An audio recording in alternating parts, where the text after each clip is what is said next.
तिरंदी ऐ अदा फानी दुनिया में, ऐ अदा फानी दुनिया में। बाकी अल्लाह जी ज़ात रहंदी बारी बेपरवाह सवा, बारी बेपरवाह सवा। बिल्कुल नबी का बात रहंदी ऐ अदा फानी दुनिया में, ऐ अदा फानी दुनिया में। कयो सिंगार हित सोना घोट थियो घुमी हिते, अथई अॼु सुभां अचणो उहो बि ॾींहुं तो मथे। जिते कुल कंदा नवसा नफ़्सी, जिते कुल कंदा नवसा नफ़्सी। बीवाई न का बात रहंदी ऐ अदा फानी दुनिया में, ऐ अदा फानी दुनिया में। बाकी अल्लाह जी ज़ात रहंदी बारी बेपरवाह सवा, बारी बेपरवाह सवा। बिल्कुल नबी का बात रहंदी ऐ अदा फानी दुनिया में, ऐ अदा फानी दुनिया में।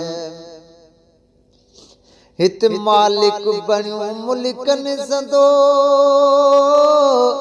पियो मिसकीननि ते मारा करी। भर वसो रखियो भाइरनि जो, तूं पियो अंगल आरा करी। हिक ॾींहुं मिटी ना माइटी, हिक ॾींहुं मिटी ना माइटी। संगत तुंहिंजे साथ रहंदी ऐ अदा फानी दुनिया में, ऐ अदा फानी दुनिया में।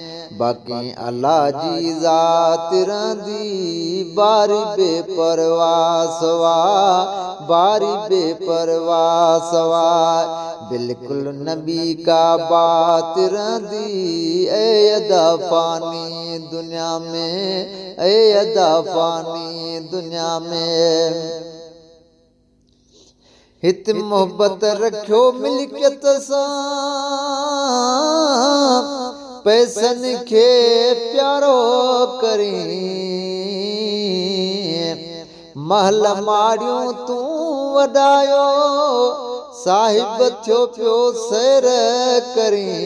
हिक पल वदा तुंहिंजी हिते, हिक पल यदा तुंहिंजी हिते।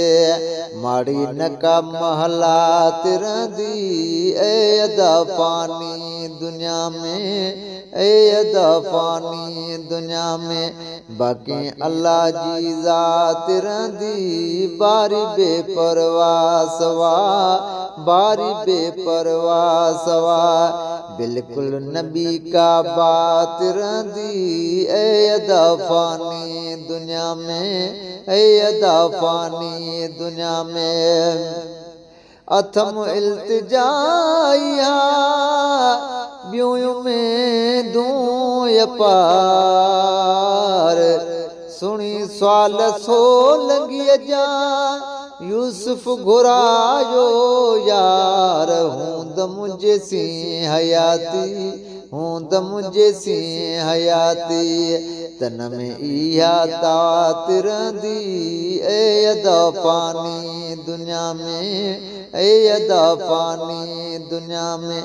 बाकी अल्लाह जी ज़ात रहंदी बारी बेपरवाह सवा, बारी बेपरवाह।